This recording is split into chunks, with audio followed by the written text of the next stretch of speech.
Shri Ram coaching classes Chittorgarh में आपका हार्दिक स्वागत करता हूँ। दोस्तों, 12th फिजिक्स का आज एक पहला लेक्चर है जिसमें अपन फिजिक्स स्टार्ट करने जा रहे हैं। और आज की क्लास में अपन डिस्कस करेंगे फिजिक्स में चैप्टर नंबर फर्स्ट जो है वो इलेक्ट्रोस्टैटिक्स को। इलेक्ट्रोस्टैटिक्स फिजिक्स में पहला ही चैप्टर है और 12th फिजिक्स की ये शुरुआत है। देखना दोस्तों, आप 11th में जो फिजिक्स पढ़ रहे थे इसमें आप क्या पढ़ रहे थे?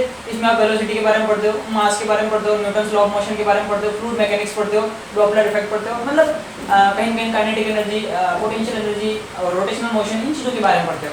तो ये जो चीज़ें होती है, जैसे पुली होती है, पुली के ऊपर एक रस्सी लगी होती है, इधर आप एक बॉडी है, एक मास लटका होता है, दूसरी तरफ होता है इसकी वेलोसिटी क्या है, इसकी क्या है, इसमें टेंशन क्या होगा, ऐसी चीज़ें आप निकाल देते हो। तो इन चीज़ों को आप देख सकते हो जनरली।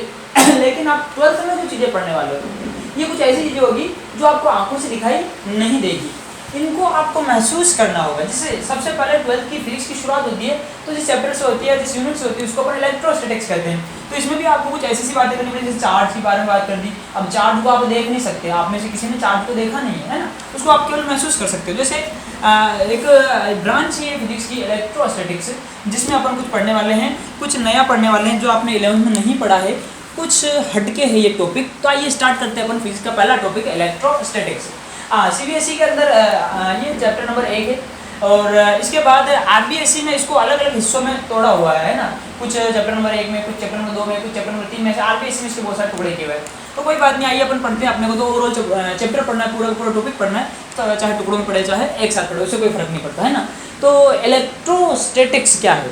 इलेक्ट्रोस्टैटिक एक्चुअली देखा जाए दो शब्दों से मिलकर बना है, इलेक्ट्रो और स्टैटिक्स। यहाँ पर दो शब्द आपने को देखने को मिल रहे हैं। तो ये इलेक्ट्रोस्टैटिक शब्द दो शब्दों से मिलकर बना है, इलेक्ट्रो शब्द और दूसरा शब्द है स्टैटिक्स शब्द, स्टैटिक्स। ओके, इलेक्ट्रो को अपन देखें तो ये एक ग्रीक वर्ड इलेक्ट्रम से बना है, ग्रीक वर्ड इलेक्ट्रम से बना है। और इलेक्ट्रम का मतलब होता है चार्ज का मतलब होता है आवेश, हिंदी में बोल देता हूँ आवेश।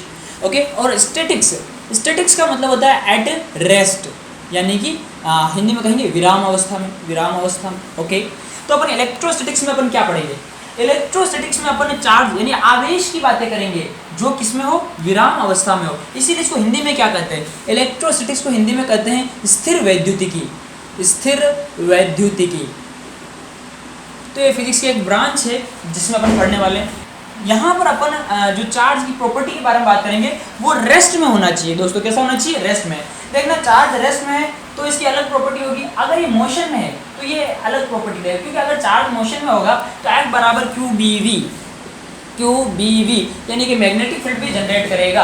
यानी अगर ये चार्ज मोशन कर रहा है तो इसकी वजह से एक मैग्नेटिक फील्ड, चुंबकीय क्षेत्र उत्पन्न होगा। लेकिन अपन यहाँ पर केवल स्थिर वैद्युतिकी पढ़ रहे हैं, तो यहाँ पर विद्युत क्षेत्र, विद्युतीय बल की ही बातें करेंगे। तो हमारे लिए जो चार्ज है, जो आवेश है, वो रेस्ट में, विराम अवस्था में होना चाहिए। ओके, तो स्थिर वैद्युतिकी भौतिक विज्ञान की वह शाखा है जिसमें स्थिर आवेश के जो संबंधित जो गुणधर्म होते हैं, जो ये इसमें किसी अन्य आवेश को रखने पर उस पर क्या प्रभाव पड़ता है, इन चीज़ों की अपन बेसिकली स्टडी करने वाले हैं। Okay, electricity. तो सबसे पहले बार शब्द सुनने को मिल रहा है चार्ज, आवेश। क्या होता है ये आवेश? आइए सबसे पहले अपन आवेश को जानते हैं। तो इलेक्ट्रोस्टैटिक्स के अंदर सबसे पहला टॉपिक अपन डालेंगे इलेक्ट्रिक चार्ज, विद्युत आवेश क्या होता है? देखना दोस्तों, इतना तो आपने 11th में, अगर आपने केमिस्ट्री पढ़ी तो एटॉमिक स्ट्रक्चर पढ़ा है चैप्टर नंबर 2, उसमें आपने जरूर पढ़ा होगा कि इलेक्ट्रॉन होता है ये नेगेटिवली चार्ज होता है, इलेक्ट्रॉन पर ऋणावेश होता है, यानी कि नेगेटिवली चार्ज होता है। ओके, और जो प्रोटॉन होता है, प्रोटॉन पर धनावेश, यानी कि इस पर पॉजिटिव चार्ज होता है, ओके। अब इलेक्ट्रॉन का जो चार्ज होता है इसका वैल्यू कितना होता है? इलेक्ट्रॉन के चार्ज का वैल्यू होता है 1.6 × 10⁻19 कूलम। और प्रोटॉन के चार्ज का वैल्यू कितना होता है? इसका होता है 1.6 × 10⁻19 कूलम। मतलब दोनों का चार्ज का मैग्नीट्यूड, परिमाण तो समान है, बस फर्क इतना है कि इलेक्ट्रॉन जो है ये ऋणावेशित कण है तो इस पर माइनस में होता है चार्ज, और इस पर जो है धनावेशित कण है तो इसका चार्ज जो है पॉजिटिव कंसीडर किया जाता है। मैग्नीट्यूड दोनों का सेम होता है ना, तो सिर्फ प्रकृति इनकी विपरीत होती है। तो इलेक्ट्रॉन का चार्ज किसके बराबर होता है? प्रोटॉन के चार्ज के बराबर। और इलेक्ट्रॉन के चार्ज आवेश की वैल्यू कितनी होती है? इतनी। अब मैं आपको एक और बात बताता हूँ कि अगर कोई भी परमाणु है, जैसे मान लो ये एक परमाणु है, तो परमाणु का एक नाभिक होगा, नाभिक के अंदर आपको प्रोटॉन और न्यूट्रॉन मिलेंगे। ओके, प्रोटॉन जो होगा उस पर धनावेश होगा, न्यूट्रॉन जो होगा उस पर कोई आवेश नहीं होगा, उदासीन होगा, यानी कि न्यूट्रल होगा। तो ये तो है न्यूट्रल। और प्रोटॉन पर कैसा चार्ज है? Positive charge. जितने एटम के अंदर प्रोटॉन होते हैं, एटम के न्यूक्लियस में जितने प्रोटॉन होते हैं, इसके बाहर के ऑर्बिटल्स में उतने ही क्या होते हैं? इलेक्ट्रॉन, जो बाहर चक्कर लगाते हैं। तो मतलब जितने प्रोटॉन होंगे उतने ही क्या होंगे, इलेक्ट्रॉन होंगे। और अभी अभी हमने जाना कि प्रोटॉन का चार्ज इलेक्ट्रॉन का चार्ज बराबर है। मान लो मैं कोई एटम X कंसीडर करता हूँ, इस एटम के अंदर प्रोटॉन और इलेक्ट्रॉन देखना चाहता हूँ, तो अगर एटम के अंदर 5 प्रोटॉन होंगे तो इलेक्ट्रॉन भी कितने होंगे, 5 होंगे, तब जाके न्यूट्रल होगा। ओके, 5 प्लस का और 5 माइनस का। ओके, तो ओवरऑल करने इस पर चार्ज कितना आएगा, 0। यानी कि उदासीन जो परमाणु होता है उस पर आवेश क्यों नहीं होता है, क्योंकि उसके अंदर जो प्रोटॉन होते हैं वो किसके बराबर होते हैं, न्यूट्रॉन के बराबर होते हैं। इस वजह से उदासीन परमाणुओं पर आवेश नहीं होता है। ओके, अब अपन देखते हैं, अपन किसी एटम के बारे में कल्पना करें। जैसे मैंने माना एक एटम Y है, ये एक एटम Y है, इसके ऊपर कोई चार्ज नहीं है, तो ये न्यूट्रल है। ओके, न्यूट्रल है। ओके, अब ये न्यूट्रल है, उदासीन है, उदासीन है। अब मैं क्या करता हूँ, इसमें से इलेक्ट्रॉन निकाल लेता हूँ। तो इलेक्ट्रॉन निकाला इसमें से, अगर मैंने इसमें से इलेक्ट्रॉन निकाला तो मान लो अगर इस एटम के अंदर मान लो 5 प्रोटॉन और 5 इलेक्ट्रॉन है, तब जाकर के अगर माना मैंने कि इसमें 5 प्रोटॉन है और ये उदासीन है, इसका मतलब इसमें इलेक्ट्रॉन भी कितने रहे होंगे, 5, तो इसके अंदर 5 इलेक्ट्रॉन होंगे। अब मैंने इसमें से एक इलेक्ट्रॉन निकाल दिया, तो इस एटम के अंदर न्यूक्लियस में भी प्रोटॉन कितने होंगे, 5, लेकिन बाहर जो इलेक्ट्रॉन होंगे अब वो इलेक्ट्रॉन कितने रह जाएंगे, 4। तो इलेक्ट्रॉन तो रह गए 4 और अभी भी इसके अंदर प्रोटॉन कितने हैं, 5। तो माइनस का चार्ज कितना है, 4, और प्लस का चार्ज कितना है, 5 इलेक्ट्रॉन के बराबर, 5 प्रोटॉन के बराबर। ओके, और प्रोटॉन और इलेक्ट्रॉन का चार्ज बराबर होता है। तो आप देखो माइनस का 4 और प्लस का 5, ओवरऑल गिनो तो प्लस का कितना आ रहा है, 1। यानी कि आप इसमें से एक इलेक्ट्रॉन निकालते हो तो इसके ऊपर पॉजिटिवली चार्ज आ रहा है। कैसा चार्ज है, पॉजिटिव। इसी तरह से आप इसको इलेक्ट्रॉन देते हो, मैंने इसको एक इलेक्ट्रॉन दे दिया, तो इलेक्ट्रॉन दे दिया तो पहले इसके पास न्यूक्लियस में 5 प्रोटॉन थे और इसके बाहर की कक्षाओं में 5 इलेक्ट्रॉन चक्कर लगा रहे थे, लेकिन एक और दे दिया तो अब कितने इलेक्ट्रॉन हो जाएंगे, 6 इलेक्ट्रॉन बाहर की तरफ चक्कर लगाएंगे, 6 इलेक्ट्रॉन बाहर की तरफ चक्कर लगाएंगे। तो अब 6 इलेक्ट्रॉन चक्कर लगा रहे हैं तो माइनस वाला चार्ज कितना आ गया, 6, और अभी भी प्रोटॉन कितने हैं, प्लस वाला 5। तो 5 तो प्रोटॉन और 6 इलेक्ट्रॉन, तो ओवरऑल कितना आएगा, माइनस का 1, यानी कि इस पर नेगेटिव चार्ज आ गया। कैसा चार्ज आ गया, नेगेटिव। तो इससे अपन क्या समझ सकते हैं, तो ओवरऑल आपके दिमाग में एक रोड मैप सेट कर लो, क्या कि कोई भी एटम होता है X, इसमें से आप इलेक्ट्रॉन निकालते हो, इलेक्ट्रॉन निकाल देते हो, removal of electron, removal of electron, electron अगर निकालते हो तो उस पर कौन सा चार्ज आता है, इस पर पॉजिटिव चार्ज आता है, धनावेश बन जाता है, या धनावेशित हो जाता है। और अगर आप किसी को इलेक्ट्रॉन देते हो, इलेक्ट्रॉन देते हो, एडिशन ऑफ इलेक्ट्रॉन, तो इलेक्ट्रॉन इसके ऊपर आएगा, इस पर कौन सा चार्ज आएगा, इस पर नेगेटिव चार्ज आएगा।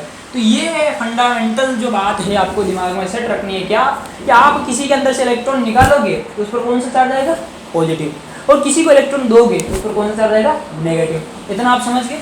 ओके, आगे देखते हैं अपन। तो इलेक्ट्रॉन के देने लेने से चार्ज आता है, इतना क्लियर हो गया।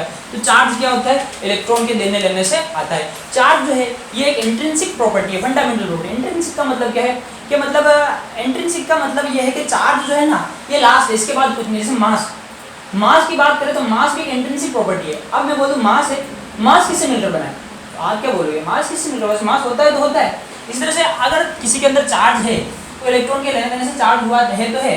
अब इसका आप कोई लॉजिक नहीं बता सकते कि क्यों है, कैसे पैदा, मैथमेटिकली प्रूव करो, वो सारा सब कुछ नहीं होगा। It is a intrinsic property. Okay, तो चार्ज के बारे में आपको क्या ध्यान रखना है, चार्ज एक इंट्रिंसिक प्रॉपर्टी होती है, फंडामेंटल प्रॉपर्टी होती है। दूसरा ये ध्यान रखना है चार्ज, कि चार्ज जो है ये एक स्केलर क्वांटिटी है। कैसी है ये, स्केलर। स्केलर का क्या मतलब है, ये अदिश राशि है। कैसी राशि है, अदिश। और जो राशि अदिश होती है वो जो है सदिश नियमों का पालन नहीं करती। मतलब आप अगर चार्ज को जोड़ते घटाते हो तो साधारण जो बीजगणित होती है उसके अकॉर्डिंग इसको जोड़ और घटा सकते हो। ओके, इसके बाद चार्ज का यूनिट क्या होता है, तो चार्ज का बेसिकली यूनिट कूलाम होता है। ओके, इसको पूरा लिखता हूँ, कूलाम। ओके, और हिंदी में इसको कूलाम कहते हैं। तो चार्ज का मात्र कूलाम होता है, जिसको कैपिटल C से डिनोट किया जाता है। ये आवेश के बारे में। अच्छा, चार्ज का प्रतीक क्या होता है, सिंबल क्या होता है, तो जनरली अपन चार्ज को Q से लिखते हैं। पूरी फिजिक्स में जहाँ पर भी चार्ज लिखना होगा या तो कैपिटल Q लिख देंगे या फिर स्मॉल q लिख देंगे, ऐसे अपन चार्ज को डिनोट करते हैं। तो ये चार्ज के बारे में बातें होगी। हाँ, तो अभी हमने अब तक हमने क्या जाना, इलेक्ट्रोस्टैटिक्स फिजिक्स का वो ब्रांच जिसमें अपन रेस्ट में जो चार्ज है उसके क्या क्या फिनोमेना है उसके बारे में स्टडी करेंगे। दूसरा हमने क्या जाना, चार्ज कैसे पैदा होता है। तो आप किसी के अंदर से इलेक्ट्रॉन ट्रांसफर करो तो उसकी वजह से दो बॉडी के अंदर चार्ज आ जाता है। अगर जिसमें से इलेक्ट्रॉन निकाले जा रहे हैं उस पर पॉजिटिव चार्ज आ जाता है और जिस बॉडी को इलेक्ट्रॉन दिया जा रहा है उस पर नेगेटिव चार्ज आता है। ओके, अब देखना इलेक्ट्रॉन के ट्रांसफर की वजह से चार्ज आ रहा है, अच्छी बात है। अब ये चार्ज जो है कैसी क्वांटिटी है, ये एक स्केलर क्वांटिटी है, ये अदिश राशि है। दूसरा चार्ज जो है इसका यूनिट क्या होता है, कूलाम होता है। अब अपन को इस चार्ज की यूनिट के ऊपर थोड़ी सी चर्चा करनी पड़ेगी। तो अपना जो अगला हेडिंग रहेगा यूनिट ऑफ चार्ज या यूनिट्स ऑफ चार्ज कर देंगे, यूनिट्स ऑफ चार्ज यानी कि आवेश के मात्रक। आवेश के क्या क्या मात्रक होते हैं? तो पहले मैं जैसे बात करता हूँ नंबर 1 पर एमकेएस में। एमकेएस में चार्ज का कौन कौन से मात्रक होते हैं? तो देखना एमकेएस में आपको बताना है, इसका मात्रक होता है कूलाम, जो मैंने अभी बताया कूलाम, जिसको अपन सी से डिनोट करते हैं। तो ये हो गया भैया जी कूलाम, सी से लिख दिया, पूरा लिखो तो कूलाम, और ऐसे लिखना चाहो तो ऐसे लिख दो सी। अब अपन बात करते हैं कूलाम के बाद आपने कहीं ना कहीं 10वीं क्लास में पढ़ा होगा विद्युत धारा क्या होती है, इलेक्ट्रिक करंट क्या होता है। तो आप इसको आई लिखते हो, विद्युत धारा को आई से लिखते हो। ओके, तो विद्युत धारा क्या होती है? अगर किसी कंडक्टर चालक तार के अंदर धारा का प्रवाह हो रहा है तो इसका मतलब उसमें इलेक्ट्रॉन का प्रवाह हो रहा है, इलेक्ट्रॉन का फ्लो हो रहा है, और जिधर इलेक्ट्रॉन का फ्लो होता है उसकी अपोजिट डायरेक्शन, उसकी विपरीत दिशा में विद्युत धारा का प्रवाह होता है। तो अगर किसी तार के अंदर इलेक्ट्रॉन का प्रवाह हो रहा है तो उसमें करंट है, उसमें विद्युत धारा है। इसी तरह से इलेक्ट्रॉन ही जरूरी नहीं, जैसे आप विद्युत अपघट्य लेते हो, विद्युत अपघट्य जैसे इलेक्ट्रोलाइट लेते हो, इलेक्ट्रोलाइट लेते हो तो उसमें भी जो होता है विद्युत धारा का प्रवाह होता है, लेकिन वहाँ पर इलेक्ट्रॉनों का प्रवाह शामिल नहीं होता है, वहाँ पर आयनों का प्रवाह शामिल होता है, धनायन और ऋणायन। तो इसका मतलब आयन, इलेक्ट्रॉन, तो ओवरऑल क्या बोलते हैं इसको? ओवरऑल बोलते हैं चार्ज, आवेश। आवेश का प्रवाह क्या है? विद्युत धारा है। तो आवेश के प्रवाह की दर को विद्युत धारा कहते हैं। ये आप 10वीं क्लास में पढ़ के आए हो, और 10वीं क्लास में यहाँ पर आपने फॉर्मूला पढ़ेगा I बराबर आवेश बटा समय यानी Q बटा हुआ T। ओके, आवेश बटा हुआ समय, ये क्या है? करंट। करंट को आप कैसे मापते हो?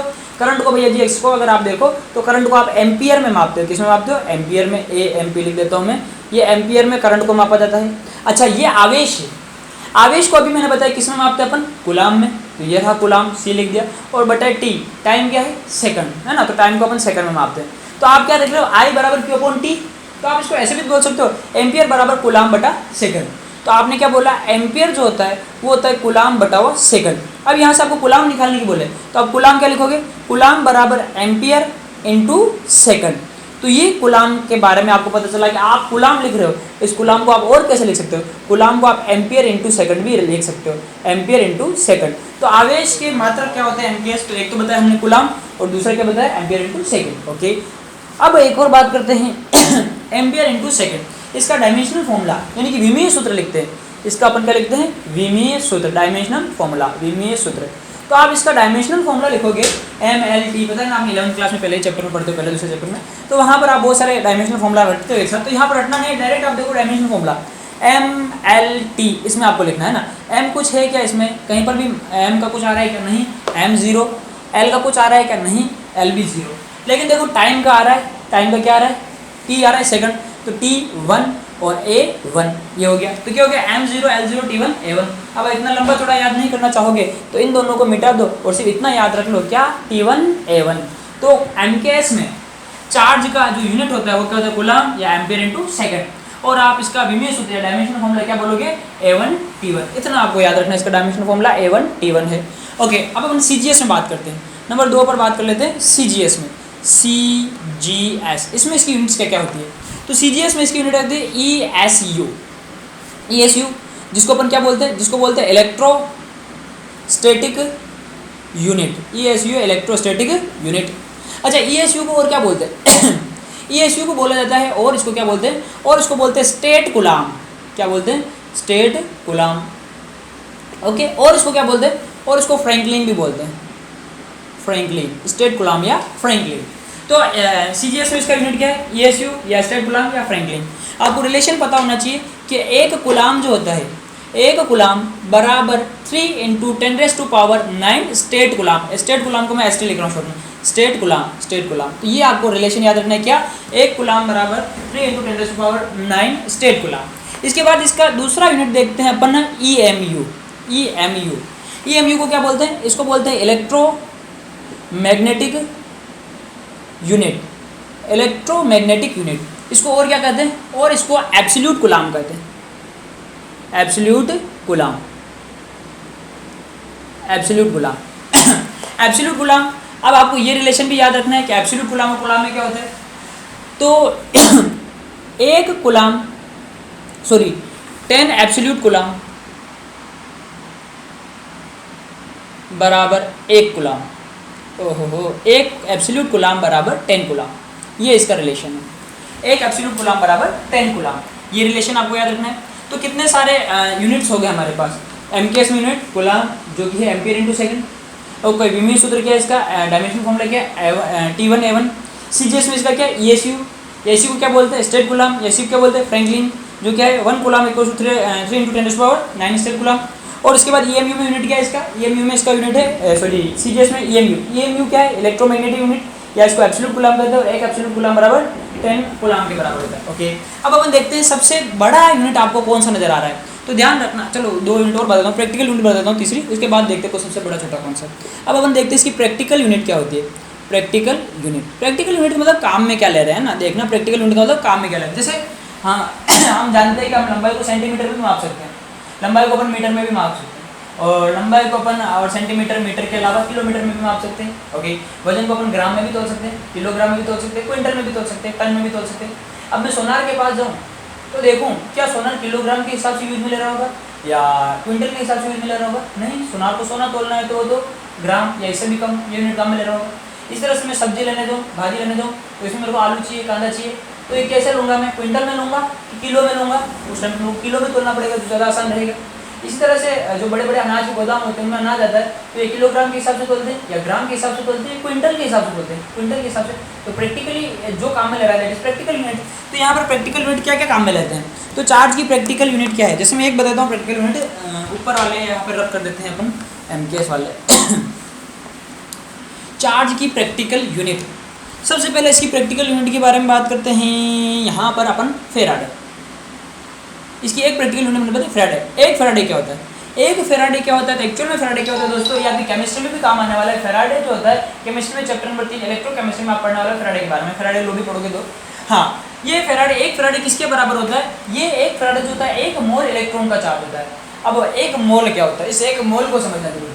मोल क्या होता है, जैसे मेरे पास कोई चीज़ अगर 12 है, जैसे मार्कर है, मेरे पास 12 मार्कर है, तो मैं बोलूँगा 12 मार्कर है, लेकिन मैं ऐसे बोल सकता हूँ 1 दर्जन मार्कर है। मैं अगर मेरे पास 6 मार्कर है तो मैं बोल सकता हूँ 6 मार्कर, ऐसे बोल सकता हूँ आधा दर्जन मार्कर।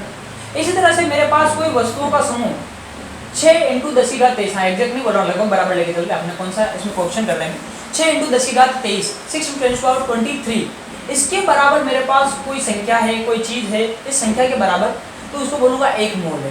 तो 1 मोल किसके बराबर होता है, आवोगाड्रो, एवोगैड्रो नंबर के बराबर होता है। इंग्लिश में एवोगैड्रो, हिंदी वाले आवोगाड्रो, है ना, जो भी लिखा रहता है आपके बुक में, तो आवोगाड्रो संख्या के बराबर होता है। अब इतनी एवोगैड्रो नंबर के बराबर, यानी इसको 1 मोल कहते हैं। 1 मोल इलेक्ट्रॉन हो मेरे पास, तो 1 मोल इलेक्ट्रॉन के ऊपर कितना चार्ज होगा, उसको अपन 1 फेराडे कहते हैं। तो एक फेराडे क्या होता है, charge of 1 mole electron, charge of 1 mole electron, 1 mole electron का charge. Okay, charge of 1 mole electron. यहाँ पर अपन देखते हैं 1 मोल इलेक्ट्रॉन का चार्ज कितना होता है। सबसे पहले पता होना चाहिए 1 इलेक्ट्रॉन का चार्ज कितना होता है। 1 इलेक्ट्रॉन का चार्ज होता है 1.6 × 10⁻−19 कूलम। ये होता है 1.6 × 10⁻−19 कूलम, और इसको आप गुणा करोगे किससे, एवोगैड्रो नंबर से। तो डायरेक्ट मैं रिजल्ट लिख लेता हूँ। डायरेक्ट रिजल्ट कितना आने वाला है, रिजल्ट आएगा आपका 486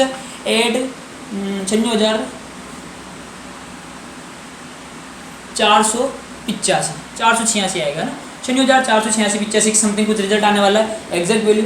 लेकिन अपन को ये याद नहीं रखना, अपने को एग्जैक्ट याद है 96,500, ये कूलाम के बराबर इतना आता है। तो 1 फेराडे किसके बराबर होता है, 1 फेराडे होता है 96,500 कूलाम के बराबर। तो ये इसका एक प्रैक्टिकल यूनिट आपको ध्यान में रखना है फेराडे क्या होता है। दूसरा, एक तो ये प्रैक्टिकल यूनिट हो गया, दूसरी एक प्रैक्टिकल यूनिट और बता देता हूँ मैं। एक प्रैक्टिकल यूनिट इसी काम में ली जाती है 1 एम्पियर आवर।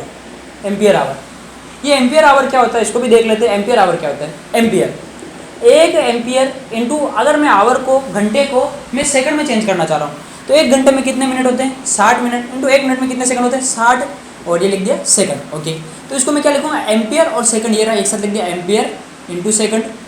ओके, 60 और 60 कितना हो गया, 3600। तो ये क्या हो गया, 1 एम्पियर आवर का मतलब 3600 ampere into second. Okay, 1 ampere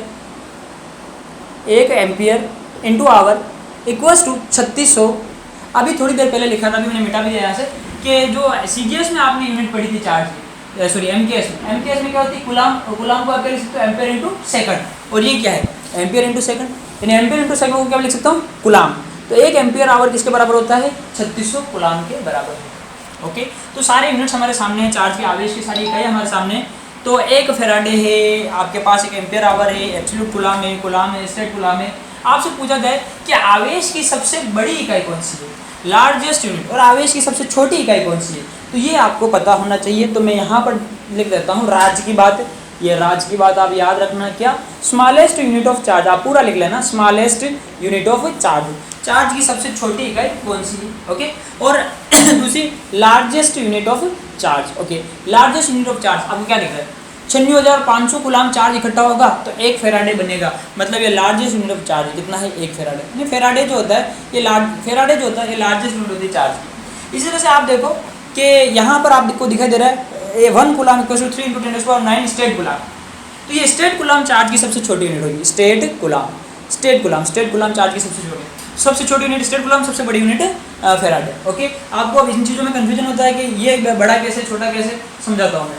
आपको पता है कि 1 मीटर में कितने सेंटीमीटर होते हैं, 100 सेंटीमीटर, तो मैं 1 मीटर बराबर लिख सकता हूँ 100 सेंटीमीटर। अच्छा, आपको ये भी पता है मीटर और सेंटीमीटर में फर्क है, छोटा कौन है, सेंटीमीटर छोटा है और मीटर बड़ा है। तो देखो सेंटीमीटर छोटा है और छोटे के आगे बड़ी संख्या लिखिए, ओके। यहाँ पर आपको एक रिलेशन दिख रहा है, कूलाम है और स्टेट कूलाम है, स्टेट कूलाम के आगे बड़ी संख्या लिखिए, तो जिसके आगे 3 × 10⁹ 3 × 10⁹ इतनी बड़ी संख्या लिखी है, तब जाकर के इसके बराबर हो रहा है, इसका मतलब ये सबसे छोटा है, बहुत छोटा है, इसको बराबर होने के लिए इतनों से गुना होना पड़ेगा। तो सबसे छोटी यूनिट क्या होगी, स्टेट कूलाम, और सबसे बड़ी यूनिट क्या होगी, फेराडे, ओके। ये आवेश के मात्रक के बारे में हमने जानकारी ली, साथ के साथ नोट करते रहना भैया, जिसको भी नोट्स बनाने हैं, क्योंकि मैं अब लिखा नहीं सकता यहाँ पर।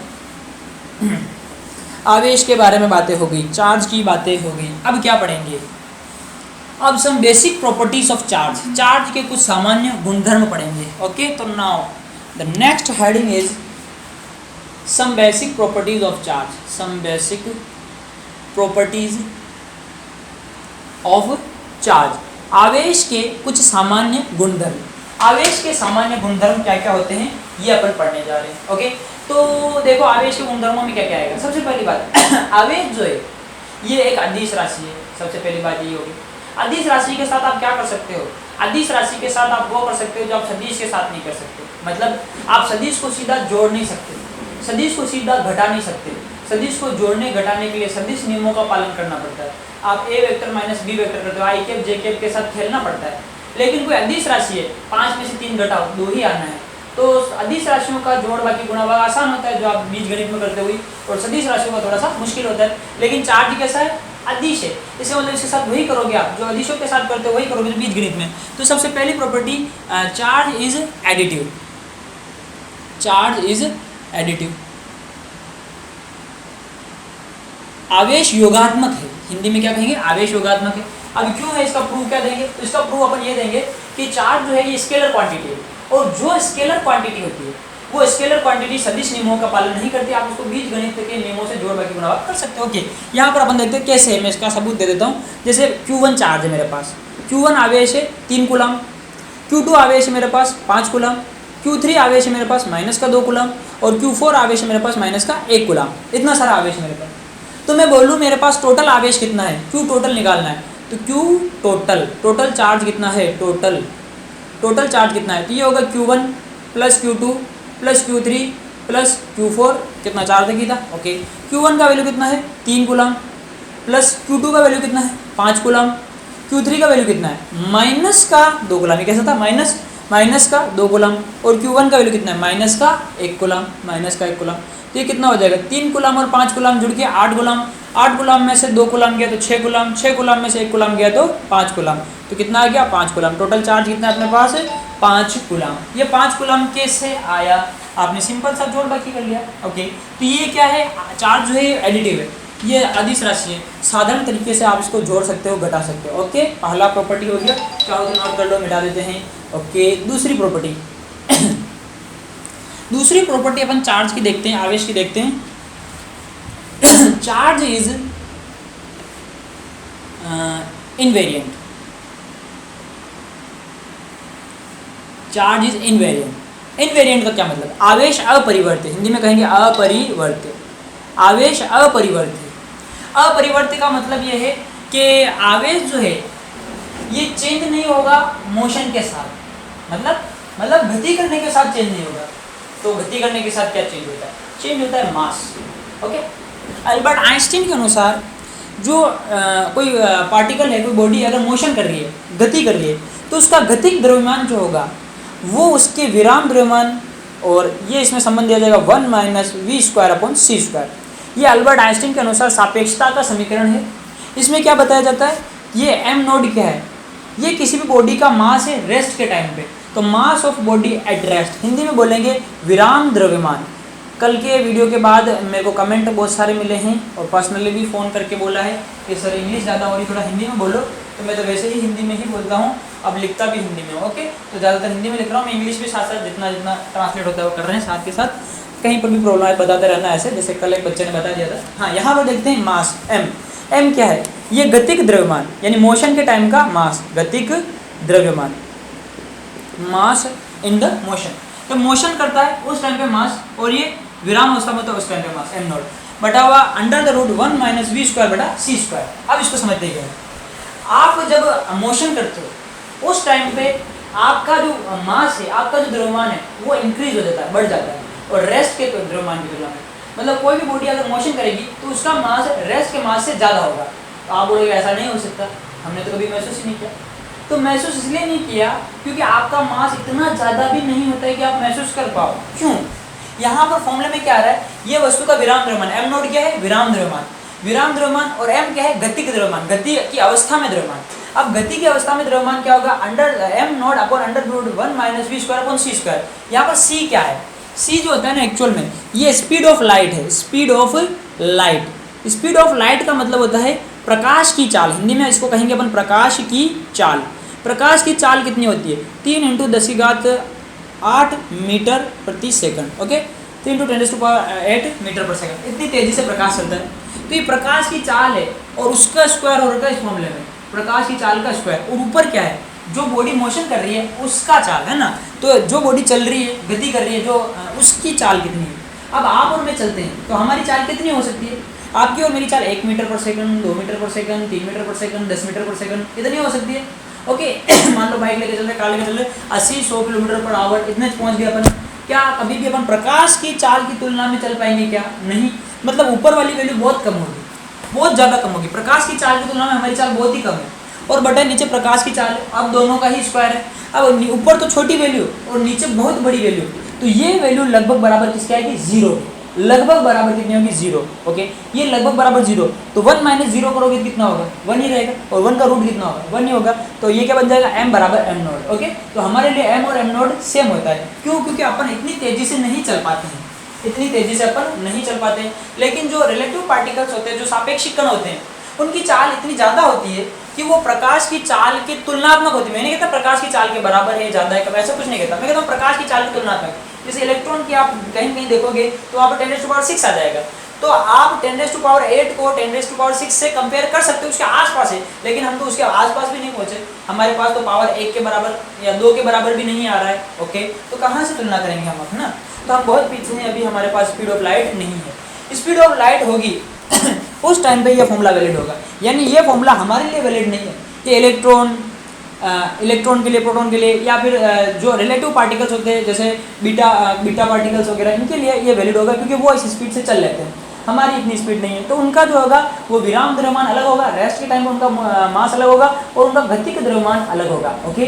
तो मैं क्या कहना चाह रहा हूँ, बेसिकली मैं ये कहना चाह रहा हूँ कि जो मास होता है, जो द्रव्यमान होता है, वो गति के टाइम बदल जाता है और रेस्ट के टाइम पे अलग होता है। तो रेस्ट और गति का मास आप बराबर नहीं बोल सकते, आप ये नहीं कह सकते कि m मोशन यानी कि गति के टाइम का जो द्रव्यमान है वो बराबर होगा m रेस्ट यानी कि विराम के द्रव्यमान के बराबर। हमारे लिए लगभग बराबर है, क्योंकि हम इतनी स्पीड से नहीं चल रहे, लेकिन छोटे कणों के लिए, बहुत ही ज़्यादा छोटे और बहुत ही ज़्यादा स्पीड से चलने वाले कणों के लिए ये जो होगा ये बराबर नहीं होगा, विराम द्रव्यमान अलग होगा, गति का द्रव्यमान अलग होगा, ओके। तो मास के केस में तो ये वैलिड नहीं होता। लेकिन अब चार्ज की बात करते हैं, आवेश की बात करते हैं। तो आवेश की बात करें तो क्या करते हैं अपन, आवेश के लिए अपन कहते हैं Q रेस्ट बराबर Q मोशन। क्या मतलब निकला इसका, कि चार्ज जो होगा, आवेश जो होगा वो रेस्ट में भी उतना ही रहेगा जितना कितने मोशन में। मतलब मोशन के साथ चार्ज की वैल्यू चेंज नहीं होगी। अगर 1 कूलम में मोशन कराओ, इसको v वेलोसिटी दौड़ाओ, 1 कूलम में रहेगा। 5 कूलम में इसको 2v वेलोसिटी दौड़ाओ, तो भी 5 कूलम में रहेगा। मतलब आप इसको दौड़ाओ, भगाओ, कुछ भी करो, इसके साथ इसके चार्ज की वैल्यू, चार्ज का मैग्नीट्यूड चेंज इसका नहीं होगा। Q रेस्ट बराबर Q मोशन होगा। आवेश अपरिवर्त्य राशि है, ओके, इट इज इनवेरिएंट। हाँ, अब अपन एक ये दूसरी प्रॉपर्टी है ना, तीसरी प्रॉपर्टी की बात करते हैं अपन। तीसरी प्रॉपर्टी से पहले अच्छा मैं आपसे एक क्वेश्चन पूछ लेता हूँ, आप मेरे को बताओ कि अगर किसी बॉडी को आप चार्ज करते हो, किसी बॉडी को आपने चार्ज किया तो आपको ये बताना है कि उसका जो आवेश, उसका जो द्रव्यमान है, उसका जो मास है वो क्या होगा, बढ़ेगा घटेगा उतना ही रहेगा। तो बेसिकली जो पहली बार पढ़ रहे हैं उनका आंसर यही होगा कि आप बॉडी को चार्ज करो, उससे क्या फर्क पड़ता है, उसका मास थोड़ी बदल जाएगा, मास का क्या लेना है चार्ज से। देखना भैया, पहले तो दो शब्द समझो कि चार्जलेस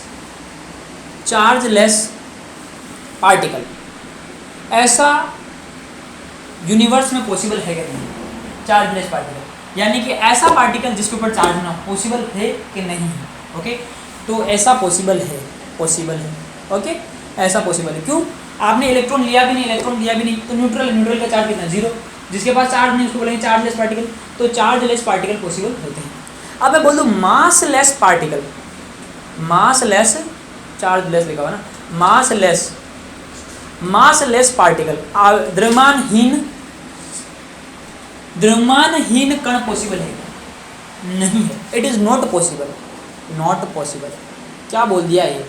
मैं ऐसे बोलना चाह रहा हूँ कि अगर कोई पार्टिकल है, कोई कण है, तो उसका आवेश न हो ऐसा पॉसिबल है। लेकिन अगर कोई कण है, हम ये नहीं कह सकते उसका द्रव्यमान नहीं है। अगर कण है तो उसका कुछ न कुछ द्रव्यमान होगा, बिना द्रव्यमान का कण संभव नहीं है। बोलो ये समझ में है क्या बात? इसका मतलब इसको हिंदी में क्या कहेंगे, आवेश रहित कण और द्रव्यमान रहित कण। तो द्रव्यमान रहित कण प्रकृति में संभव नहीं है, आवेश रहित कण प्रकृति में संभव है। ओके, अब इसके बाद मैं क्वेश्चन कर रहा हूँ कि हमने किसी बॉडी को चार्ज दिया या चार्ज किया, बॉडी को चार्ज किया, तो उसका मास बढ़ेगा कि घटेगा? तो अब बोलो चार्ज का मास के साथ क्या रिलेशन है, आपको पता भी नहीं है। अभी मैं बताता हूँ, अब आप खुद बता दो कि इसका क्या होगा, बढ़ेगा घटेगा। जैसे इसका आंसर मैं देता हूँ, बढ़ भी सकता है और घट भी सकता है। कैसे? ये एक बॉडी है जो कि न्यूट्रल है, ये एक न्यूट्रल बॉडी है। ओके, उदासीन कण है, उदासीन पार्टिकल है ना, उदासीन कण है। तो इसका मास मैं मान लेता हूँ m नोड। ओके, इस m नोड मास वाले पार्टिकल को मैंने मान लो इलेक्ट्रॉन दिए, इलेक्ट्रॉन इसमें ऐड किए एडिशन ऑफ इलेक्ट्रॉन, इसमें मैंने कुछ इलेक्ट्रॉन ऐड दिए, इलेक्ट्रॉन इसको दे दिए। तो इसको अगर मैंने इलेक्ट्रॉन दिए तो इसके ऊपर कौन सा चार्ज आएगा, नेगेटिव चार्ज आएगा। तो इसके ऊपर नेगेटिव चार्ज आ गया, ये मैं यहाँ पर लिख देता हूँ m माइनस, नेगेटिव चार्ज हो गया। इस टाइम पर इसका मास मैं बोल देता हूँ कि नेगेटिवली जब ये चार्ज हो गया तो इसका मास mn बोल देता हूँ। पहले इसका m नोट बोला, अभी क्या बोल दिया, mn, जब ये नेगेटिव चार्ज आता है। ओके, अब मैं क्या करता हूँ, इसमें से कुछ इलेक्ट्रॉन निकाल देता हूँ, रिमूवल ऑफ इलेक्ट्रॉन,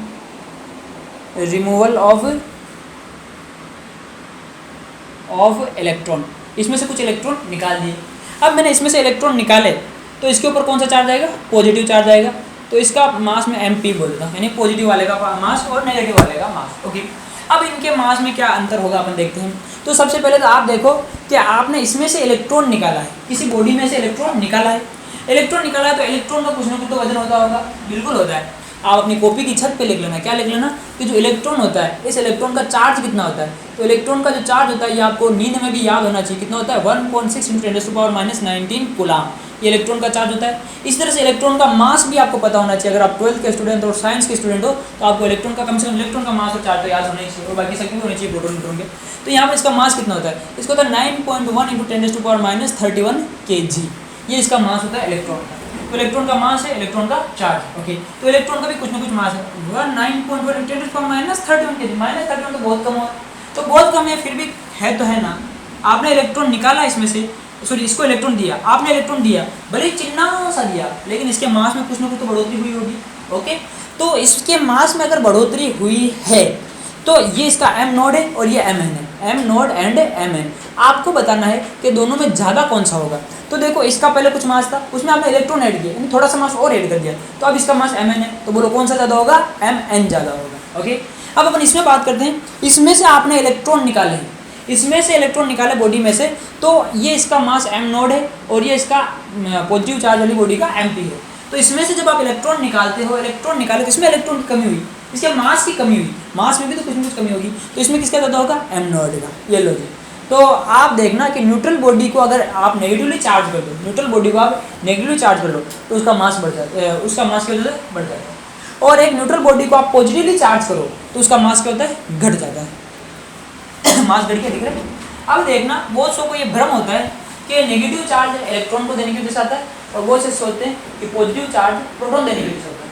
तो ध्यान रखना, प्रोटॉन का कहीं पर भी कोई रोल नहीं है। प्रोटॉन कहाँ है, प्रोटॉन तो एटम के न्यूक्लियस में बेचारे अंदर पड़े हैं, बाहर की कक्षाओं में इलेक्ट्रॉन चक्कर लगा रहे हैं, बाहर के ऑर्बिटल्स में इलेक्ट्रॉन चक्कर लगा रहे हैं और उधर से इलेक्ट्रॉन को निकाल के ले रहे प्रोटॉन को तो बेचारों को भनक तक नहीं लगी बाहर क्या क्या हो रहा है। ओके, तो प्रोटॉन का इसमें कोई रोल नहीं है पॉजिटिव चार्ज आने में या नेगेटिव चार्ज आने में। हाँ, पॉजिटिव चार्ज प्रोटॉन की वजह से आ रहा है, कहीं कहीं क्योंकि वो बैलेंस नहीं हो पा रहा है, अलग बात है, लेकिन आप किसी को प्रोटॉन दे करके पॉजिटिव नहीं कर रहे हो। आपको पता है इलेक्ट्रॉन का चार्ज कितना, इलेक्ट्रॉन का मास कितना होता है 9.1 × 10⁻³ kg, और आप इसी तरह से प्रोटॉन का मास देखोगे ना 1.6 × 10⁻24 क्या कहते हैं 27 kg आएगा, तो 27 kg है ना, और यहाँ पर 31 kg, कितना फर्क है 10⁵5 का फर्क आ रहा है। तो 10⁵5 का जब फर्क आ रहा है तो इसका मतलब भारी कौन है, प्रोटॉन ज़्यादा भारी है। जब प्रोटॉन भारी है तो उसको निकालना डालना ये आसानी की बात नहीं है, इलेक्ट्रॉन बहुत हल्का है तो इलेक्ट्रॉन को आसानी से निकाला जा सकता है, इसको भी डोनेट किया जा सकता है। ओके, तो इस तरह से इलेक्ट्रॉन के किसी भी बॉडी के ऊपर चार्ज आने में केवल और केवल इलेक्ट्रॉन का रोल होता है, प्रोटॉन का रोल नहीं होता है। ओके, यहाँ पर एक कंसेप्ट हम सीख चुके हैं। हाँ, प्रॉपर्टीज ऑफ चार्ज में चल रहे थे अपन, ये तो एक्स्ट्रा कुछ ऐसी जानकारी दे दी आपको।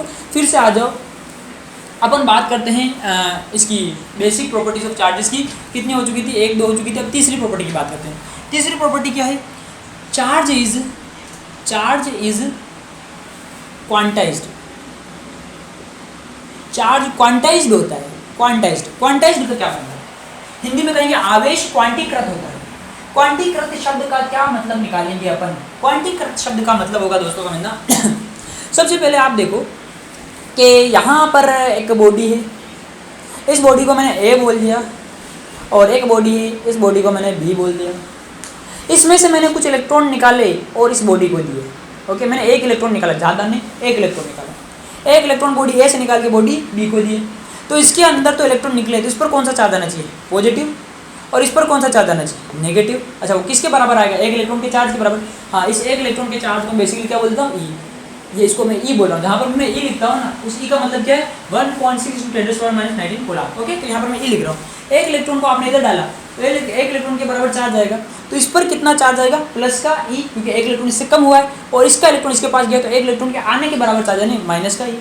अब मान लो मैं इसके एक नहीं 2 इलेक्ट्रॉन निकालता हूँ, 2 इलेक्ट्रॉन निकाल कर इसको दे दिए, तो इसके चार्ज कितना आ जाएगा, प्लस का 2e, और इसका चार्ज कितना आएगा, माइनस का 2e। 2 नहीं भैया, मैं 4 इलेक्ट्रॉन निकालता हूँ, 4 इलेक्ट्रॉन, तो इस पर चार्ज कितना हो जाएगा, प्लस का 4e, और इस पर चार्ज कितना हो जाएगा, माइनस का 4e। अरे 4 नहीं रे भैया, मैं n इलेक्ट्रॉन निकालता हूँ, तो इस पर चार्ज कितना आ जाएगा, प्लस का n, और इस पर चार्ज कितना आ जाएगा, माइनस का n। ओहो, मतलब चार्ज निकालना आ गया अपने को। चार्ज किसे डिनोट करते हैं, q से। q बराबर होता है प्लस माइनस ne। लो जी, फॉर्मूला तैयार है। कैसे बनाया फॉर्मूला, इलेक्ट्रॉन निकालोगे उसके बराबर तो चार्ज आएगा, तो टोटल चार्ज निकालना क्या होगा, जितने इलेक्ट्रॉन निकाले तो एक इलेक्ट्रॉन का आवेश। ओके, तो ये प्लस माइनस, यहाँ पर q बराबर n, e क्या है, ई क्या है, charge of electron, charge of electron यानी कि इलेक्ट्रॉन का आवेश, जो कितना होता है 1.6 × 10⁻⁻19 कूलम्ब। एन क्या है, number of electron, number of electron, आपने कितने इलेक्ट्रॉन ट्रांसफर किए हैं। तो ध्यान रखना, ये n जो होगा ना, ये हमेशा पूर्णांक होगा, ये पूरी संख्या होगी। m का वैल्यू 0 हो सकता है। कैसे, आपने भी तो कोई इलेक्ट्रॉन लिया ही नहीं है ना, आपने ना तो इलेक्ट्रॉन लिया ना दिया, तो m का वैल्यू 0 हो गया। ओके, m का वैल्यू, वैसे तो मजाक कर रहा हूँ, m का वैल्यू एक हो सकता है, एक इलेक्ट्रॉन ट्रांसफर 2 हो सकता है, 3 हो सकता है, 4 हो सकता है। हाँ, लेकिन m का वैल्यू मैं बोलता 1.5 है, हो सकता है क्या, नहीं हो सकता।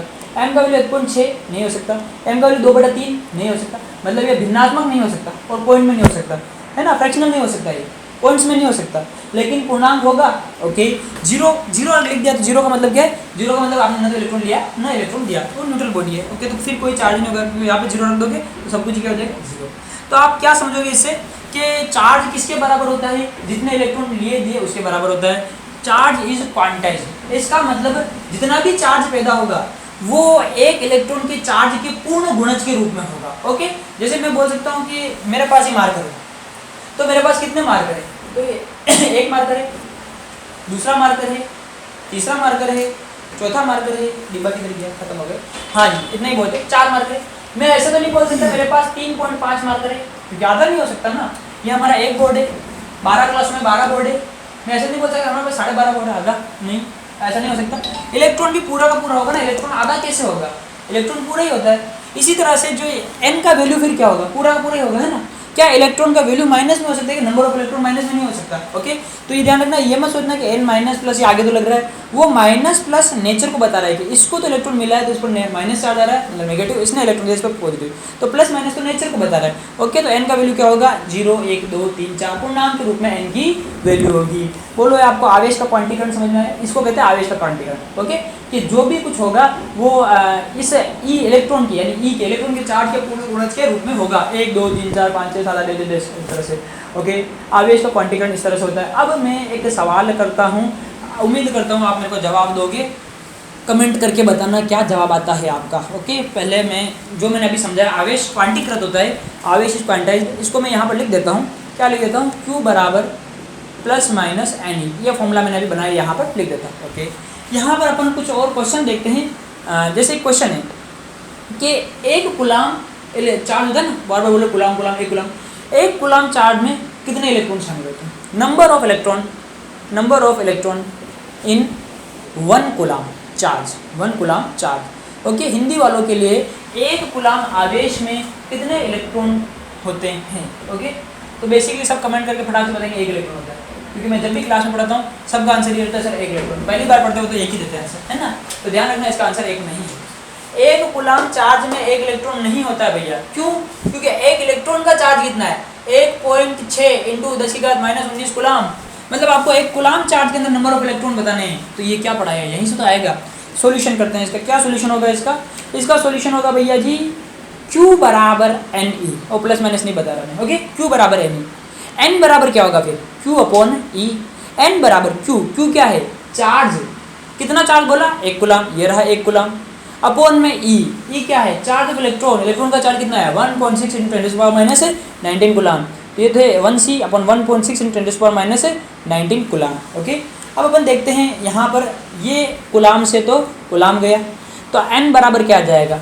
1 अपॉन 1.6 इंटू 10⁻⁻90, ऊपर चला जाएगा तो माइनस का प्लस का 90 हो जाएगा, 90। अब देखना इसको मैं क्या सा लिख सकता हूँ, इसको 10⁻18 इंटू 10 ऐसे भी लिख सकता हूँ। ओके, अब यहाँ पर देखना 10/1.6, इसको आप काटोगे तो कितना आ जाएगा? 6.25 इंटू 10⁻18, 10⁻18। ओके, तो एक कुलाम आवेश में कितने इलेक्ट्रॉन होते हैं? 6.25 इंटू 10⁻18 इलेक्ट्रॉन शामिल होते हैं। इतने सारे इलेक्ट्रॉन इकट्ठे होते हैं तब जाके एक कुलाम चार्ज होता है। तो आपको समझ में आ गया होगा, कंसेप्ट भी क्लियर हुआ होगा कि एक इलेक्ट्रॉन का जो चार्ज होता है वो 1 कुलाम नहीं होता है। एक इलेक्ट्रॉन का चार्ज 1.6 इंटू 10⁻⁻19 कुलाम होता है, और 1 कुलाम चार्ज करने के लिए इतने सारे इलेक्ट्रॉन इकट्ठे होंगे तब जाके 1 कुलाम चार्ज पैदा होगा। ओके, अब मैं एक और क्वेश्चन कर लेता हूँ, एक और क्वेश्चन पूछ लेता हूँ, उम्मीद करता हूँ आप इसका भी आंसर दोगे। देखना बच्चों, क्वेश्चन क्या है? क्वेश्चन है next, which charge is not possible? Which charge is not possible? कौन सा आवेश संभव नहीं है? आपको ऑप्शन देते हैं, option number 1, option number A B C और D. Okay, option number A दिया आपको 6.4 इंटू 10⁻20 कुलाम, 3 या 3.2 into 10⁻19 coulomb, 3 into 10⁻4 into 10⁻19 coulomb, और ये हो जाएगा 1.6 इंटू 10⁻⁻19 कुलाम, या माइनस का 18 कुलाम कर देते हैं, माइनस का 18 कुलाम। Okay, which charge is not possible? कौन सा चार्ज पॉसिबल नहीं होगा? ये कुलाम है ना, इतना कुलाम चार्ज है। अब देखना, ये ऐसा क्वेश्चन आ जाए कि कौन सा चार्ज पॉसिबल नहीं होगा, तो आप कैसे पता करोगे पॉसिबल नहीं होगा? कोई इतना चार्ज कैसे? तो सोचना कैसे क्या करेंगे, चार्ज कैसे जनरेट होता है, चार्ज कैसे आता है? इलेक्ट्रॉन को ट्रांसफर करने से। एक इलेक्ट्रॉन ट्रांसफर किया तो एक इलेक्ट्रॉन ट्रांसफर किया तो इतना चार्ज, 2 इलेक्ट्रॉन चार्ज ट्रांसफर किया तो उसका दुगना, ऐसे 3 5 10 50। तो आप देखो नंबर ऑफ इलेक्ट्रॉन, मैं बोलूँ 1.5 इलेक्ट्रॉन ट्रांसफर किया तो कितना चार्ज आएगा? तो आप बोलोगे पागल है क्या, 1.5 इलेक्ट्रॉन कैसे ट्रांसफर करोगे? तो 1 करोगे या 2 करोगे, 1.5 कैसे करोगे? मतलब n का वैल्यू पॉइंट्स में नहीं हो सकता है ना, क्वांटम नहीं हो सकता, भिन्नात्मक नहीं हो सकता। तो n का वैल्यू अगर क्वांटम नहीं हो सकता ना, इसमें से मैं सोल्व करूँ, इसमें से n का वैल्यू निकालूँ, n बराबर Q बटा E, यहाँ से कर सकते हैं ना, n बराबर Q बटा E। किसी भी तरीके से मैं n का वैल्यू निकालूँ और वो वैल्यू अगर पॉइंटों में आती है तो इसका मतलब वो चार्ज ही पॉसिबल नहीं है, फिर वो बावला बना रहा है। चलो सबका n निकाल के देख लेते हैं, इसका भी n, इसका भी n, इसका भी n। देखो बेन, इसका n निकालेंगे अपन कैसे? Q कितना है? 1.4 इंटू 10⁻⁻20 कुलाम, अपॉन में कितना हो जाएगा? 1.6 इंटू 10⁻⁻19 कुलाम। इसको आप सोल्व करोगे तो ये कटेगा 4 बार और ये कटेगा 10⁻⁻1। ओके 4 इंटू 10⁻⁻1 बचेगा, जिसको आप क्या लिखोगे? 0.4। ओके, तो ये कितना आ गया? 0.4। क्या इलेक्ट्रॉन का वैल्यू 0.4 हो सकता है क्या? 1 इलेक्ट्रॉन हो सकता है, 2 इलेक्ट्रॉन हो सकता है, 0 इलेक्ट्रॉन हो सकता है। 0.4 इलेक्ट्रॉन कैसे होंगे? मतलब ये चार्ज तो पॉसिबल नहीं है, क्योंकि ये किस में आ गया? पॉइंट में, और एन का वैल्यू कभी पॉइंट में नहीं आता, तो ये चार्ज पॉसिबल नहीं है। आगे भी सॉल्व करके देखते हैं, एक से ज़्यादा आंसर हो सकते हैं। ओके, यहाँ पर एन का वैल्यू निकालो, कितना है? 3.2 × 10⁻⁻19 कूलम। अपोन में इलेक्ट्रॉन का चार्ज कितना होता है? 1.6 × 10⁻⁻19 कूलम। -19 से -19 तो गया, और 32/16 कितना आ जाएगा? 2, यानी कि 2 इलेक्ट्रॉन का ट्रांसफर करो, कितना चार्ज आएगा? इतना। मतलब ये चार्ज तो पॉसिबल है। अपने को कौन सा पूछा है? Which charge is not possible, ये तो पॉसिबल है। तीसरा वाला देख लेते हैं, 4 × 10⁻19 अपॉन -19 ना, 1.6 × 10⁻⁻19 कूलम। ये कट गया, कितना बचेगा? 4/1.6। आप इसको काटोगे पीटोगे तो ये आ जाएगा 40/16, यानी कि 4 के पार से काटा 10/4। 10/4 कितना होता है? 2.5। 2.5 हो सकती है क्या इलेक्ट्रॉन? अरे नहीं हो सकती है, तो 2 होंगे या 3 होंगे, 2.5 इलेक्ट्रॉन कैसे ट्रांसफर करोगे? तो ये वैल्यू भी पॉसिबल नहीं है। अगला देख लो, अगला कितना है? अगला एन निकालो इसका, 1.6 × 10⁻18 कूलम अपोन में 1.6 × 10⁻19 कूलम। ओके, इसको आप काटोगे तो इसका तो 1 आ जाएगा, और ये कितना बचेगा? 10⁻−1, और 10⁻−1 कितना होता है? 0.1। तो 0.1 आ गया एन का वैल्यू। क्या एन का वैल्यू 0.1 पॉसिबल है? नहीं है, तो ये भी नहीं हो सकता। तो which charge is not possible, ये 3 चार्ज पॉसिबल नहीं है, ओनली यही चार्ज पॉसिबल है। ओके, तो यहाँ पर आप चार्ज कौन कौन सा पॉसिबल, अगर ये समझ गए होगे तो आपको ये क्वांटाइज्ड चार्ज, क्वांटाइज्ड ये चीज़ समझ में आ गई होगी, अगर ये क्वेश्चन समझ में आ गए। जिनको समझ में नहीं आया है, एक बार पॉज करो वीडियो को, रिवर्स जाओ, फिर से पढ़ो इस टॉपिक को। ओके, तो ये चार्ज के बारे में हमने बहुत सारी बातें कर ली, थोड़ी और बातें करते हैं।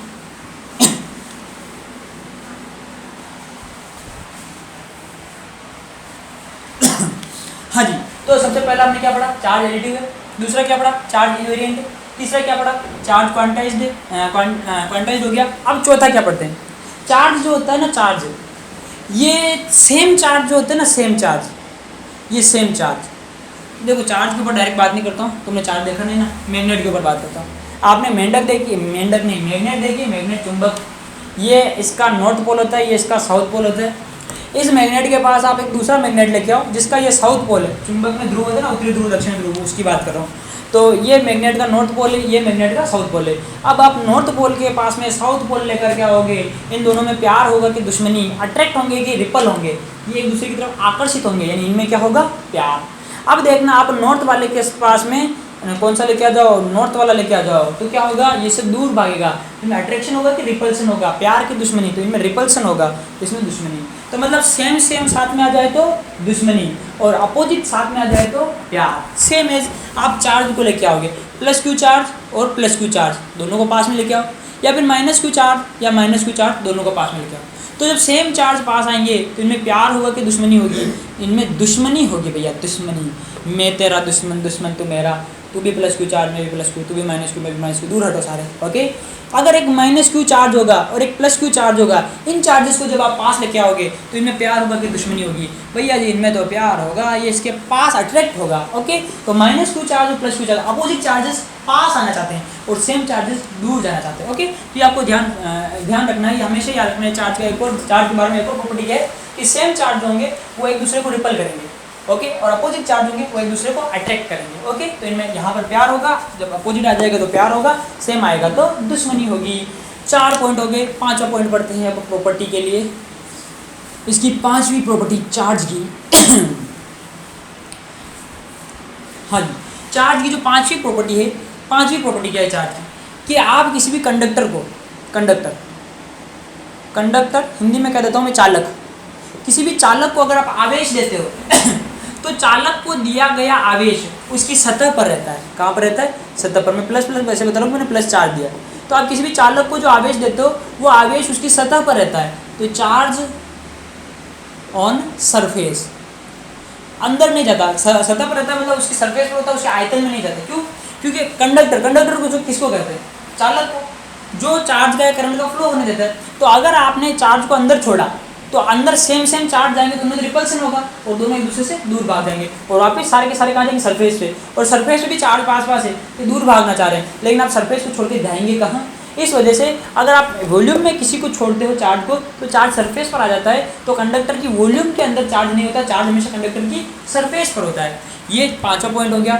छठा पॉइंट अपने हिसाब से लिखते रहना है ना। छठा पॉइंट ये किसके लिए, फॉर कंडक्टर, फॉर इंसुलेटर। आप इंसुलेटर को देखो, इंसुलेटर जिसको हिंदी में कहते हैं कुचालक। तो आप किसी कुचालक को देखो, कुचालक में आवेश को आप जहाँ पर छोड़ते हो आवेश उसी जगह रहता है। मतलब आप कुचालक के अंदर अगर वॉल्यूम के अंदर चार्ज छोड़ दोगे तो यहाँ से भाग के नहीं जाएगा, क्योंकि ये है क्या, कुचालक। कुचालक मतलब जो आवेश का चालन, धारा का चालन नहीं कर सकता, कुचालक है ना। तो जहाँ पर चार्ज को छोड़ेंगे वही रहेगा। तो मान लो इसके वॉल्यूम में हमने चार्ज छोड़ा तो उसी वॉल्यूम पे रहेगा, और सरफेस पे छोड़ा सरफेस पे। तो बेसिकली पूछा जाए कि कुचालक के अंदर अगर आवेशित किया जाए तो क्या इसके वॉल्यूम में चार्ज होगा, आयतन में चार्ज होगा, आयतन में आवेश होगा। हाँ, आयतन में आवेश होगा कुचालक के। और चालक के आयतन में कभी भी आवेश आपको देखने को नहीं मिलेगा। वो आवेश हमेशा कहाँ पे होगा, इसकी सरफेस पर। तो ये चार्ज की कुछ बेसिक प्रॉपर्टीज थी जो हमने जानी। चार्ज जो है वो एडिटिव है, चार्ज जो है क्वांटाइज है, चार्ज जो है इनवेरिएंट है। सेम चार्ज एक दूसरे से क्या होते हैं, रिपल होते हैं। अपोजिट चार्ज एक दूसरे को अट्रैक्ट होते हैं। कंडक्टर को चार्ज देते हैं, उसकी सरफेस पर रहता है, और इंसुलेटर को चार्ज देते हो आप तो उसकी वॉल्यूम में मिल सकता है, सरफेस पर मिल सकता है। बेसिक प्रॉपर्टीज होगी। अब अपन को क्या पढ़ना है, मेथड्स ऑफ चार्जिंग। टाइम बहुत ज़्यादा हो चुका है। ओके, मेथड्स ऑफ चार्जिंग यानी कि आवेशन की विधियाँ। तो कितने तरीकों से अपन चार्ज कर सकते हैं, 3 तरीके होते हैं बेसिकली। आप फ्रिक्शन कर लो, घर्षण रगड़ के। ओके, दूसरा चार्जिंग बाय कंडक्शन, आप दूसरे को कॉन्टेक्ट में लेके आओ एक दूसरे को। और तीसरा होता है चार्जिंग बाय इंडक्शन, प्रेरण द्वारा आवेशन। तो 3 प्रकार की आवेशन की विधियाँ होती है। तो नेक्स्ट क्लास में अपन यहीं से कंटिन्यू करेंगे। तो नेक्स्ट क्लास में अपन मेथड्स ऑफ चार्जिंग यानी आवेशन की विधियाँ पढ़ेंगे। इसके बाद अपन कूलाम्स लॉ पढ़ेंगे, और कूलाम्स लॉ काफी लंबा चलेगा। इस चैप्टर की जान है, दिलो जान इसका कूलाम्स लॉ ही है। तो जिसको बेसिक नहीं आता उसको कूलाम्स लॉ वगैरह कहाँ से पढ़ना पड़ेगा। तो आज की क्लास अगर कोई लास्ट में भी ज्वाइन हो रहा है तो वो जाकर के वापस शुरू से क्लास को, पूरी क्लास को देखे, और आज की क्लास के बाद ही कल की क्लास समझ में आएगी, वरना कल की क्लास भी पहले नहीं पड़ेगी। ओके, उम्मीद करता हूँ आपको ये क्लास अच्छी लगी होगी फिजिक्स की। और भी आपको डाउट वगैरह आता है तो आप कमेंट करके बताना। हाँ, इसको वीडियो को लाइक कीजिएगा, चैनल को सब्सक्राइब कीजिएगा, उस वीडियो को ज़्यादा से ज़्यादा शेयर कीजिए। जब जिसको ज़रूरत है उसको तक वो वीडियो को पहुँचाइए, ताकि ज़्यादा लोगों के पास जब वीडियो जाएगा तो हमको भी अच्छा रिस्पॉन्स मिलेगा, तो हम भी काम करेंगे, वरना हमको अपना काम यहीं पर विराम देना पड़ेगा। ओके, तो उम्मीद करता हूँ आपको अच्छा लगा होगा सब कुछ, और फिजिक्स भी समझ में आ रही होगी जैसे केमिस्ट्री आ रही है। मिलते हैं अगली क्लास में, तब तक के लिए जय हिंद और जय भारत।